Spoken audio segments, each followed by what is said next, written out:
राधे राधे दोस्तों, आपका स्वागत है मेरे चैनल वैदिक गुरुकुल में। दोस्तों अभी हमने एक वीडियो डाला था जिसमें आपको हमने राष्ट्रपति के अनुच्छेद के बारे में बहुत ही अच्छी खूबसूरती के साथ उसको अनुच्छेद को हमने याद कराया था, है ना। जिसमें आपका सारे अनुच्छेद राष्ट्रपति से संबंधित जितने भी अनुच्छेद हैं आपको हमने बताया था, वो भी ट्रिक के माध्यम से बहुत ही ज़बरदस्त तरीके से। अगर आपने उस वीडियो को नहीं देखा है तो उस वीडियो को जल्दी से देख लीजिए ताकि आपको एग्ज़ाम में कोई भी किसी भी तरह की दिक्कत ना आए। अगर आपको लिंक नहीं मिला तो आपको इस वीडियो के डिस्क्रिप्शन बॉक्स में आपको ये लिंक मिल जाएगा, ठीक है। तो आज हम पढ़ने वाले हैं बहुत ही मोस्ट इम्पॉर्टेंट टॉपिक के बारे में, ठीक है। जो आज का टॉपिक है वो है राज्य के नीति निर्देशक तत्व के बारे में। और इसके अनुच्छेद के बारे में भी हम लोग बहुत ही बेहतरीन तरीके से, बहुत ही अच्छे तरीके से और अच्छे ट्रिक के साथ इसको भी हम पूरे जितने भी हैं सारे को हम लोग याद किया करेंगे। तो आइए शुरू करते हैं हम अपने राज्य के नीति निर्देशक तत्व के बारे में, ठीक है। पहला है कि जो राज्य के नीति निर्देशक तत्व हैं वो किसके संविधान से लिया गया है, तो आयरलैंड के संविधान से लिया गया है, ठीक है। आयरलैंड से ये लिया गया है और ये किस भाग में है, तो हम लोग अगर भाग की बात कर लें तो भाग 4 में है। हमारे भारतीय संविधान में भाग 4 में है। और कौन सा अनुच्छेद है, अब इसको अनुच्छेद हम लिख सकते हैं कितना, 36 से 51 तक के बीच में ये हमारा नीति निर्देशक तत्व है, ठीक है। और नेक्स्ट पॉइंट ये है कि इसे वैधानिक शक्ति प्राप्त नहीं है, ठीक है। ये नेक्स्ट पॉइंट है, इसे वैधानिक शक्ति प्राप्त नहीं है। नेक्स्ट पॉइंट आपका आता है कि जो भारत शासन अधिनियम जो अंग्रेजों द्वारा लाया गया था, भारत शासन अधिनियम 1935, उसमें क्या था, अनुदेश प्रपत्र के रूप में लाया गया था। तो इसी अनुदेश प्रपत्र को ही हम लोग, इस अनुदेश प्रपत्र को ही क्या किया गया 1950 में, जब संविधान सभा बन रही थी तो 1950 में क्या है, इसको राज्य की नीति निर्देशक तत्व के रूप में इसको अपनाया गया था। तो ये होगी कुछ इंपॉर्टेंट पॉइंट्स नीति निर्देशक तत्व के बारे में। अब हम बातें करते हैं किसके बारे में, तो अनुच्छेद के बारे में। अब अनुच्छेद में क्या लिखा गया, अब उसको हम कैसे याद करेंगे, इसके बारे में अब आगे हम लोग चर्चा करते हैं। तो आइए शुरू करते हैं। तो दोस्तों हमारा जो अनुच्छेद है, अनुच्छेद क्या है, 36। अनुच्छेद 36 क्या कहता है कि राज्य के नीति निर्देशक तत्व की परिभाषा है, ठीक है। तो इस परिभाषा को हम लोग कैसे याद करेंगे, इसको हम लोग ऐसे याद करेंगे 36। इसको हम लोग क्या लिख सकते हैं, 36, ठीक है, 36। अगर हम 36 को देखें तो इसको हम लोग छती लिख सकते हैं, ठीक है ना। तो इसको आप कोलेट कैसे करते हैं, कहते हैं कि जैसे राज्य के नीति निर्देशक जो तत्व की परिभाषा है वो पढ़ने से आपको क्या होगी, क्षति हो गई। बस ये याद रखिए कि मतलब परिभाषा पढ़ने से आपको क्या हो गई, क्षति हो गई। क्या हो गई, क्षति हो गई। तो याद रखिए कि राज्य के नीति निर्देशक तत्व की परिभाषा, उसके आगे हमें यहाँ पे लिख देते हैं कि पढ़ने से आपको क्या हो गई, क्षति हो गई, क्षति। हालांकि क्षति वैसे लिखा जाता है, ठीक है, ऐसे लिखते हैं, लेकिन अभी आपको याद करना है तो इसे कोलेट कर लीजिए 36 से। क्या, क्षति हो गई, आगे लिख दिए क्षति हो गई, ठीक है, क्षति हो गई, ठीक है। उसके बाद नेक्स्ट हमारा क्या है कि अनुच्छेद 37 है। अनुच्छेद 37 क्या कहता है कि राज्य नीति निर्देशक तत्व का हनन होने पर, ठीक है, यहाँ राज्य क्यों होगा, ठीक है, राज्य के नीति निर्देशक तत्व का हनन होने पर न्यायालय की शरण संभव नहीं है। न्यायालय की शरण संभव नहीं है। तो इसको कोलेट कैसे करेंगे, इसको लिखेंगे 3 और 7। इसको लिख सकते हैं हम लोग, इसको लिख सकते हैं 3 3 और इसको लिख सकते हैं हम लोग 7, ठीक है। अब इसको हम लोग थोड़ा कोलेट कैसे करते हैं, इस 3 को हम लोग क्या करेंगे, फ्री, इससे मिलता जुलता एक शब्द बन गया फ्री। 3 को क्या कर दिया हमने, फ्री यानी कि 7। इसको हम लोग 7 लिख सकते हैं ऐसे हिंदी में, है ना, फ्री 7। तो कहने का मतलब ये है कि यदि आप, अब इसको कोलेट कैसे करें थोड़ा देखिएगा, कि यदि आप फ्री में 7 करेंगे, ठीक है, फ्री में अगर 7 करेंगे तो न्यायालय की शरण भी आपको संभव नहीं होगी, है ना। थोड़ा सा कोलेट कीजिए, आपको बहुत ही अच्छे से याद हो जाएगा। यदि आप, यहाँ पर लिख देते हैं हम, यदि आप फ्री में 7 करें, क्या है, फ्री में 7 कर रहे हैं, क्या करें, 7 कर रहे हैं, तो कर रहे हैं तो आपको, तो क्या होगा, आपको न्यायालय की शरण संभव नहीं है। तो न्यायालय की शरण संभव नहीं है, किसकी शरण संभव होगी? जेल की, है ना, उसमें आपको जेल की शरण संभव होगी। तो इसको एक बार फिर से रिवाइज कर लेते हैं, आइए देखते हैं कैसे। अनुच्छेद 36 क्या कहता है कि राज्य के नीति निर्देशक तत्व की परिभाषा है, ठीक है। तो परिभाषा में क्या कहते हैं कि राज्य के नीति निर्देशक तत्व की परिभाषा पढ़ने से आपको क्या होगी? क्षति होगी, क्षति यानी कि 36 कर लेंगे, ठीक है। नेक्स्ट आपका अनुच्छेद 37, राज्य के नीति निर्देशक तत्वों का हनन होने पर न्यायालय की शरण संभव नहीं है, न्यायालय की शरण संभव नहीं है, ये 37 में कहा गया है। तो इसका यदि आप फ्री में सेवन करें, इसको हम लोग कहते हैं फ्री और 7 लिख देते हैं, 3 7 ठीक है। फ्री में सेवन कर रहे हैं तो आपको क्या होगा? न्यायालय की शरण भी संभव नहीं होगी, ठीक है। ये हो गया 37। अब हम नेक्स्ट बात करते हैं अनुच्छेद 38 के बारे में। हमारा जो नेक्स्ट अनुच्छेद है वो क्या है? अनुच्छेद 38। अनुच्छेद 38 इसको हम लोग कैसे लिख सकते हैं? अनुच्छेद 38 में क्या कह रहा है कि राज्य क्या करे? राज्य लोक कल्याण की अभिवृद्धि के लिए क्या सामाजिक व्यवस्था बनाए, मतलब सामाजिक व्यवस्था बनाए। अब इसको हम लोग याद कैसे करेंगे, इसको देखते हैं, ठीक है। तो इसमें लिखा है, ये देखिए 38 लिखा है ना, इसको हम लोग क्या लिख सकते हैं? 3 लिख सकते हैं, इसको 3 और 8 लिख सकते हैं, 3 और 8। अब इस नंबर को हम लोग कैसे कोलेट करके याद करते हैं, ठीक है। इस 3 को हम लोग फ्री कर सकते हैं, फ्री हो गया। अब इस 8 को हम लोग एग लिख सकते हैं, एग है ना, यानी कि अंडा, ठीक है ना। इसको हम लोग 3 से फ्री कर दिए, 8 से एग कर दिए, मतलब एक प्रोनाउंसिएशन जैसे मिलता जुलता हो रहा है ना। 3 फ्री और 8 एग मिलता जुलता है कि नहीं। तो इसी तरह हम लोग क्या करेंगे कि अनुच्छेद 38 राज्य क्या करें? लोक कल्याण की अभिवृद्धि के लिए सामाजिक व्यवस्था बनाए। तो आप लोग ऐसे याद कर सकते हैं कि अगर राज्य क्या करेगा?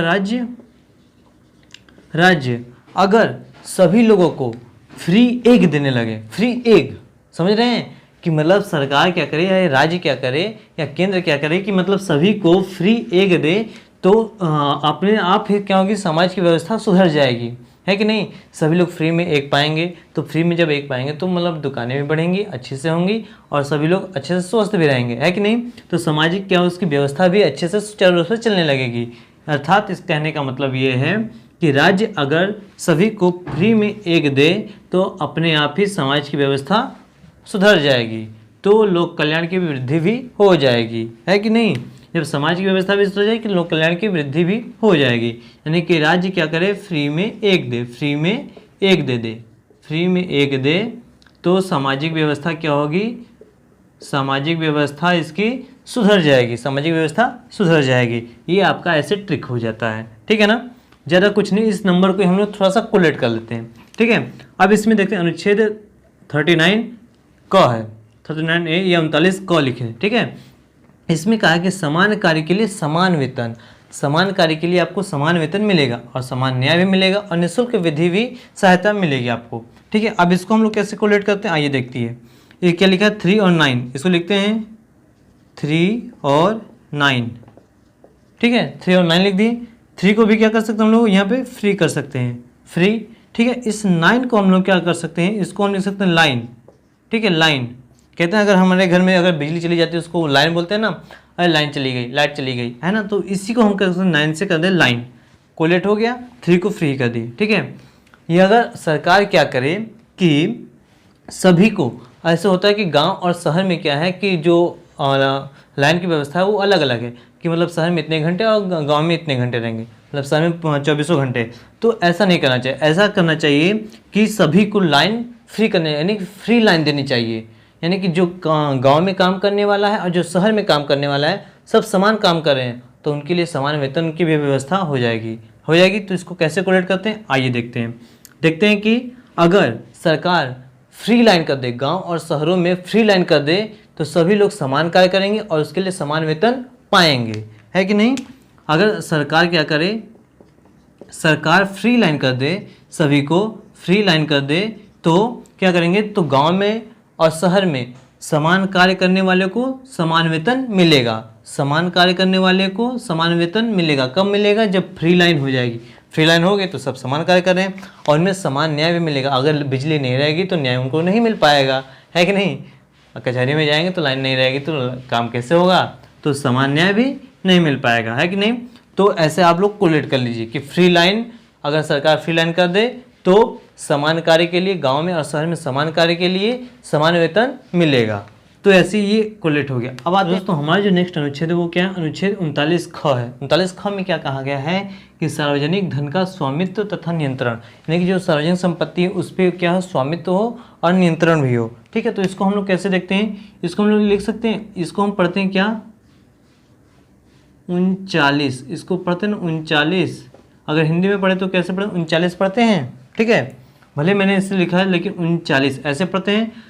अब इसको देखिए कैसे कोलेट करते हैं। ठीक है, सार्वजनिक धन का स्वामित्व, यानी कि अगर हमारे घर में देखेंगे, आसपास में घर में भी जो धन कमाता है, ठीक है, तो वो सोचता है कि जो है इस धन पे नियंत्रण मेरा ही हो और इसका स्वामित्व भी मैं ही रहूं, है कि नहीं रहता, क्योंकि वही कमा रहा है तो उसका स्वामित्व लाजमी है कि वो स्वामित्व उसका ही रहेगा और नियंत्रण भी उसी का रहेगा, क्योंकि क्या घर में क्या हो रहा है क्या नहीं हो रहा है तो उसका नियंत्रण उसी के हाथ में रहेगा। ठीक है, तो उसके नियंत्रण के लिए कहते हैं ना, घर में शांति के लिए या फिर कुछ और काम करने के लिए पूजा पाठ कराते हैं, कुछ भजनों कीर्तन करवाते हैं या फिर कुछ और तरह की चीज़ें करवाते हैं, है ना। तो क्या किया कि सार्वजनिक धन का स्वामित्व और नियंत्रण पाने के लिए हमने क्या किया कि अपने घर में उनसे क्या चालीसा पढ़वा दिया। इसको कह सकते हैं 39, अगर इनको कर दे तो चालीसा। ठीक है, इसको हम क्या कर सकते हैं चालीसा, और उनसे मतलब कि उनसे। ठीक है, 39 उनसे 40 पढ़वाया। ठीक है, तो सार्वजनिक धन का स्वामित्व रखने के लिए और उस पर नियंत्रण बनाए रखने के लिए हमने क्या किया, उनसे चालीसा पढ़वाया। उनसे घर में क्या पढ़वाया, उनसे चालीसा कहाँ पढ़वाया, चालीसा घर में पढ़वाया। ठीक है, ऐसे आप लोग ऐसे कोलेट करके याद कर सकते हैं कि अभी अगर कमा रहे हैं, अगर जा रहे हैं कमा रहे हैं, तो आप चाहते हैं कि मेरा स्वामित्व उस पर बना रहे और नियंत्रण बना रहे, तो उसके लिए आपने घर में आपने क्या किया, तो उनसे क्या पढ़वाया, चालीसा पढ़वाया। याद रखिएगा, उनसे चालीसा पढ़वाया, आप खुद नहीं पढ़ते हैं, किसी और से, यानी कि जो पंडित लोग होते हैं ना, जो ब्राह्मण लोग, तो उनसे हम लोग क्या करते हैं, चालीसा पढ़वाते हैं। तो उनसे चालीसा पढ़वाया, ये याद रखिएगा। अब किस लिए, तो धन पे स्वामित्व बनाने के लिए और नियंत्रण करने के लिए आपने क्या किया, उनसे चालीसा पढ़वाया। ठीक है, ये याद रखिएगा, इंपॉर्टेंट है। नेक्स्ट हमारा क्या अनुच्छेद 39 ग है। अब 39 ग में धन का समान वितरण, तो क्या करती है, देखिए अब लिखें, इसको हम लिख सकते हैं एक पढ़ते 39, एक पढ़ते 39। ठीक है, इसको हम 39 और 39 दोनों कहते हैं। ठीक है, 39। ठीक है, तो इसमें भी इससे भी उन ले लेते हैं और ताली ले लेते हैं। क्या लेते हैं, उन और ताली, तो उनसे हो जाएगा, उनसे ताली से ताली। ठीक है, कि जैसे कंपनी में काम करने वाले सभी कर्मचारी में कंपनी का मालिक ने समान वितरण किया, धन का समान वितरण किया, और क्या करता है कि उनसे वो क्या दिखावे के लिए वो क्या उनसे ताली बजवाता है। ठीक है, और दिखावे के लिए यहाँ पे लिख दीजिएगा, दिखावे के लिए क्या करता है, दिखावे के लिए उनसे क्या बोला, उनसे ताली बजवाता है, उनसे ताली बजवाते हैं। ठीक है, ऐसे कर लीजिए, ये सरकार भी है उसी तरह सोचती है कि हाँ वो दिखावे के लिए कैमरे के सामने आ जाते हैं, उनसे ताली भी बजवाती है। ठीक है, तो याद करिए अनुच्छेद क्या है, धन का समान वितरण के लिए 39 ग है, यानी 39 हो गया ना। आगे यदि सरकार धन का समान वितरण सभी में करवाती है तो क्या करवाती है, उनसे ताली बजवाती, दिखावे के लिए उनसे क्या करवाती है, ताली बजवाती है। तो ये यहाँ पे याद कर लीजिएगा, इसको कोलेट कर लीजिएगा। ठीक है, नेक्स्ट आपका अनुच्छेद 40 ग्राम पंचायतों का गठन। अब अनुच्छेद 40 में क्या कर सकते हैं, इसको हम लिखते 40 लिखा ना, इसको 40 हिंदी में लिख सकते हैं 40। ठीक है, तो ग्राम पंचायत, आपके गांव की जो पंचायत में है ना पंच, वो क्या करते हैं कि जब भी अगर कोई डिसीजन लेना होता है या करना होता है तो पहले क्या किसके भक्त हैं, होता है हनुमान जी के, और वो क्या पढ़ते हैं, पहले चालीसा पढ़ते हैं। इसको 40 को हम लिख सकते हैं, कोई अगर कर दे तो चालीसा हो जाएगा, है ना। तो क्या करते हैं, गाँव के जितने भी पंच है ना, तो वो पहले क्या करते हैं, चालीसा पढ़ते हैं, बहुत ही ध्यान से क्या पढ़ते हैं, चालीसा, यानी किसी काम को करने के लिए वो क्या पढ़ते हैं, चालीसा पढ़ के गांव के पंचायत के लोग चालीसा पढ़कर काम शुरू करते हैं या चालीसा पढ़ते हैं। आप ऐसे भी कोलेट कर सकते हैं, बस इतना ही इसमें। ठीक है, गांव के पंचायत के लोग बहुत ही फ्री होते हैं, बहुत ही फ्री। अब आराम से पहले चालीसा पढ़ेंगे, उसके बाद जाके अपना पंचायती करेंगे। ठीक है, तो गाँव में अनुच्छेद 41, अनुच्छेद क्या करेंगे 41 में काम, शिक्षा और लोक सहायता पाने का अधिकार है, ये है। तो इसको लिख सकते हैं एक ताली स, ऐसे लिख सकते हैं ना 41। तो इसमें एक अलग कर दें और ताली को अलग कर दें, ठीक है। तो इसको देखिए जरा, आपने क्या किया कि आपने क्या किया, लोगों को, आप बड़े बड़े अधिकारी हैं या बहुत बड़ी कंपनी के मालिक हैं, तो आपने क्या किया, आपने लोगों को काम दिया, ठीक है, लोगों को शिक्षा भी दी। मतलब आपके ने काम के क्षेत्र में और शिक्षा के क्षेत्र में बहुत काम किया, ठीक है ना, शिक्षा भी दी और लोगों की सहायता भी की, ठीक है। अब लोगों की सहायता भी की और लेकिन बदले में आप तो कुछ चाहते होंगे, कुछ तो चाहते होंगे ना। तो क्या चाहते हैं आप, कि आप ये चाहते हैं कि कोई भी एक ताली बजाकर उनका स्वागत करे, बस इतना ही और कुछ भी नहीं। देखिए जरा फिर से एक बार कि आपने क्या किया, लोगों को काम दिया, शिक्षा दिया, लोगों की सहायता दी, उनको अधिकार भी दिलाया, है ना, सहायता पाने में अधिकार भी दिलाया, उनको अधिकार भी दिलाया। लेकिन उसके बदले में आप क्या चाहते हैं कि कोई भी एक ताली बजाकर उनका स्वागत करे, कोई भी एक ताली बजाकर, यहाँ पे एक कर देते हैं, एक ताली बजाकर उनका स्वागत करे। आप समझते हैं ना कि आपका कोई स्वागत करे, आपने किसी के लिए इतना मेहनत किया तो आपको क्या होना, एक ताली बजाकर आपका स्वागत करे, ठीक है। चलिए तो जल्दी इसको रिवीजन कर लेते हैं क्योंकि बताने में थोड़ा समय ज़्यादा हो गया। समझ आइए, अनुच्छेद 39 ख में क्या है कि सार्वजनिक धन का स्वामित्व तथा नियंत्रण, कि मतलब क्या होता है कि उनसे चालीसा पढ़वाया, यानी कि सार्वजनिक धन के पे स्वामित्व पाने के लिए और उन पे नियंत्रण पाने के लिए हमने क्या करवाया, उनसे चालीसा पढ़वाया, किससे, उनसे चालीसा पढ़वाया, ठीक है। अनुच्छेद 39 ग, धन का समान वितरण, किसी कंपनी में कोई सभी कर्मचारियों को धन का समान वितरण होता है, ठीक है, लेकिन दिखावे के लिए वो क्या करते हैं, उनसे ताली बजवाते हैं, उनसे ताली 39, ठीक है, ऐसे कर लीजिएगा। फिर अनुच्छेद 40 में क्या, ग्राम पंचायतों का गठन है, जिसमें क्या करते हैं, चालीसा पढ़वाते हैं ना, जो ग्राम पंचायत के हैं ना पंच लोग, वो क्या करते हैं, चालीसा पढ़कर कार्य शुरू करते हैं, चालीसा पढ़ के, बस चालीसा को 40 से कोलेट कर लीजिए, काम खत्म। फिर अनुच्छेद 41 में क्या है, काम, शिक्षा और लोक सहायता पाने का अधिकार है। इसमें क्या है कि आपने किसी को काम दिया, शिक्षा दी और उसने लोगों को सहायता किया, उनके अधिकार भी दिलाएं, लेकिन आप बदले में क्या चाहते हैं, एक ताली बजाकर आपका स्वागत करें। आप क्या चाहते हैं, एक ताली बजाकर आपका स्वागत करें, एक ताली बजाकर उनका स्वागत करें, बस यही एक ताली 41, ठीक है। तो दोस्तों आज हमने अभी अनुच्छेद 41 तक पढ़ा। अब जो आगे की जो अनुच्छेद 51 तक की वीडियो है आपको नेक्स्ट वीडियो में वो मिल जाएंगी, ठीक है। यदि आपको कहीं भी डाउट है या किसी भी संविधान संशोधन में या कहीं भी, मतलब आपको ऐसी ट्रिक चाहिए तो आप कमेंट बॉक्स में उसको जरूर लिखिए, ठीक है, ताकि मैं भी उस पर वर्क कर सकूं और आपको वो वीडियो प्रोवाइड कर सकूं। तो आज का ये वीडियो आपका सेशन कैसा लगा, इसको आप कमेंट बॉक्स में जरूर लिखिए।